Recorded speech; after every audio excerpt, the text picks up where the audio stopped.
एक और बीजेपी लगातार लोकसभा चुनाव के मद्देनजर तैयारी कर रही है, तो वहीं दूसरी ओर कांग्रेस भी लोकसभा चुनाव की तैयारियों में जुट चुकी है। पार्टी को बूथ स्तर पर मजबूत करने की कवायद शुरू हो चुकी है। प्रदेश मुख्यालय में बैठकों का सिलसिला भी लगातार शुरू हो चुका है। तो देखिए, काफी कम समय बचा है चुनाव को, और उससे पहले कांग्रेस में भी चिंतन मंथन और विश्लेषण का दौर शुरू हो चुका है। इसे और भी अच्छे तरीके से समझ लेते हैं। सोनू हमारे साथ में लगातार जुड़े हुए हैं।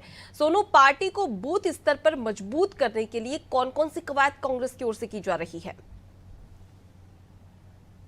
जो राष्ट्र नेतृत्व है वो भी बैठकें कर रहा है, और शनिवार की अगर हम बात करें तो कांग्रेस की स्क्रीनिंग कमेटी की बैठक हुई। इसमें भी तमाम पहलू पर मंथन किया गया। और अगर हम उत्तराखंड कांग्रेस की बात करें तो यहाँ पर भी लगातार बैठकों का सिलसिला जारी है, और जो पार्टी के प्रदेश स्तरीय नेता हैं वो लगातार बैठकें कर रहे हैं, एक के बाद एक। और जो पार्टी ने एक इंफ्रास्ट्रक्चर तैयार किया है, यानी वॉर रूम जो तैयार किया है, उसमें जो पार्टी के नेताओं को जिम्मेदारी दी गई है वो लगातार प्रशिक्षण देने की कवायद में जुटे हुए हैं। तो ट्रेनिंग देने का सिलसिला भी शुरू हो गया, और कांग्रेस भी लगातार ये कोशिश कर रही है कि बूथ स्तर तक पार्टी को कैसे मजबूत किया जा सकता है। भले ही उत्तराखंड की अगर हम बात करें तो यहाँ पर सरकार बीजेपी की हो, बावजूद इसके कांग्रेस के तमाम नेता जो हैं वो ये रणनीति बना रहे हैं। और खास तौर पर जो फोकस किया जा रहा है, जैसे अग्निवीर योजना है, इसको लेकर के युवाओं में एक संदेश देने की कांग्रेस कोशिश कर रही है। इसके अलावा सरकार के स्तर पर, संगठन के स्तर पर कांग्रेस को जहां जहां लगता है कि कहीं खामियां या कुछ कमियां जो हैं, उन कमियों को लेकर के मतदाताओं के बीच में जाने की कोशिश की जा रही है। और बूथ स्तर तक पार्टी को कैसे मजबूत किया जा सकता है, मतदाताओं को कांग्रेस के पक्ष में मतदान करने के लिए कैसे प्रेरित किया जा सकता है, ये तमाम ऐसे पहलू हैं जिन पर फोकस किया जा रहा है। और एक इन सबसे जो महत्वपूर्ण पहलू है वो ये है कि पार्टी में बिखराव ना हो, पार्टी में गुटबाजी ना हो, पार्टी में खेमेबाजी ना हो, इस पर भी फोकस किया जा रहा है। हाल ही में जब उत्तराखंड कांग्रेस की प्रदेश प्रभारी कुमारी सैलजा का 2 दिवसीय दौरा उत्तराखंड का रहा, उस वक्त भी इस पर फोकस किया गया कि एकजुटता से सभी पार्टी के नेताओं को साथ बढ़ना होगा, मजबूती के साथ मतदाताओं के बीच में पहुंचना होगा। लेकिन जिस तरह से उत्तराखंड में कांग्रेस की रणनीति बन रही है, और उत्तराखंड में कांग्रेस की रणनीति के साथ साथ जो सत्ताधारी पार्टी है बीजेपी ने जिस तरह से तमाम जन कल्याणकारी योजनाएं शुरू की हुई है, इन योजनाओं के लाभार्थियों से संवाद स्थापित कर रही है, उस तरह अगर हम देखें तो कांग्रेस के सामने एक बड़ी चुनौती हो सकती है। तो अब देखना होगा कि जब लोकसभा चुनाव के परिणाम सामने आएंगे, कांग्रेस की मेहनत जो है वो कितना रंग ला पाती है, और जो बीजेपी जिस तरह से आश्वस्त होकर के लगातार एक रणनीति के तहत आगे बढ़ रही है, इसका माइलेज बीजेपी को कितना मिल पाता है, इसकी तस्वीर लोकसभा के चुनाव के जब परिणाम सामने आएंगे उस वक्त ही पूरी तरह से साफ हो पाएगी।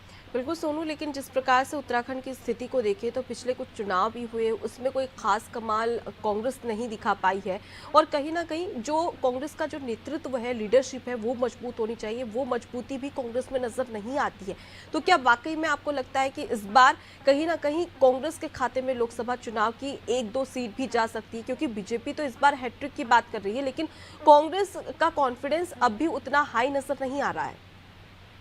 देखिए, अगर हम विधानसभा चुनाव की बात करें तो कांग्रेस भले ही जो भी दावे कर रही हो, या कांग्रेस ने पहले जो भी दावे किए हों जनता के सामने, लेकिन जो बीजेपी है उसने एक इतिहास बनाया है, दोबारा से सरकार यहाँ पर बनाई है। और जनादेश जो बीजेपी को मिला है, देवतुल्य जनता के रूप में अब बीजेपी के तमाम नेता मतदाताओं को कह रहे हैं। तो ऐसे में जिस तरह से केंद्र में बीजेपी की सरकार है, राज्य में बीजेपी की सरकार है, ऐसे में जो तमाम वायदे और उनको धरातल पर उतारने के लिए, और जो बजटीय प्रावधान विकास की योजनाओं के लिए बीजेपी कर रही है, अगर इन तमाम पहलुओं पर हम गौर करें तो कांग्रेस की जो चुनाव जीतने की ये चुनौती है, इसको एक हम बड़ी चुनौती के तौर पर देख सकते हैं।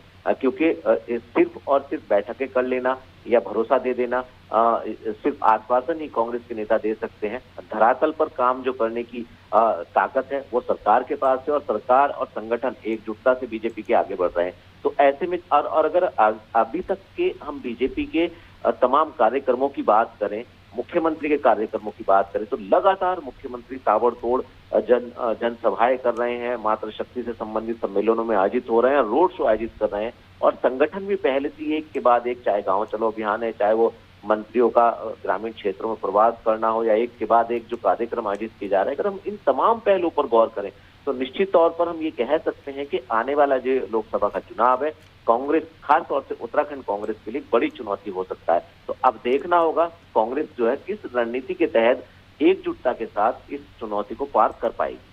जी बिल्कुल, और कहीं ना कहीं यहाँ पर चुनौती भी काफ़ी ज़्यादा है कांग्रेस के सामने, और देखने वाली बात होगी कि किस प्रकार से इन परिस्थितियों से लड़ पाती है और मजबूती के साथ में बूथ स्तर पर कांग्रेस अपने आप को मजबूत कर पाती है। लौटूंगी आपके पास। तो देखिए, लोकसभा चुनाव को काफ़ी कम समय, ऐसे में कांग्रेस भी तैयारियों में जुटी हुई है। लगातार सिलसिला शुरू हो चुका है बैठकों का, चिंतन मंथन का, और उसके साथ ही बूथ स्तर पर किस प्रकार से कांग्रेस मजबूत हो सके, इसके लिए भी कवायद कांग्रेस की ओर से की जा रही है। लेकिन ये कितनी सफल हो पाएगी, इसके लिए लोकसभा चुनाव जब शुरू होगा और उसके जो परिणाम सामने आएंगे, उसके बाद में स्पष्ट हो पाएगा कि आखिर उत्तराखंड में कांग्रेस की स्थिति क्या है।